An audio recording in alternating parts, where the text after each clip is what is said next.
হঠাৎ করে কোনো রকম প্ল্যান ছাড়াই আমরা চিন্তা ভাবনা করি যে আমরা বাবাধামে বাবা বৈদ্যনাথের কাছে যাব। বাবা ডেকেছে, তাই বাবার কাছে যাওয়ার সুযোগ এসেছে। এই সুযোগ তো আর হাতছাড়া করলে চলবে না।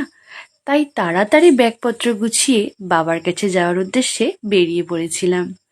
অনেকগুলো নতুন জায়গা আর অনেকটা পথ জার্নি করার পর আমরা পৌঁছে গিয়েছিলাম বাবাধামে।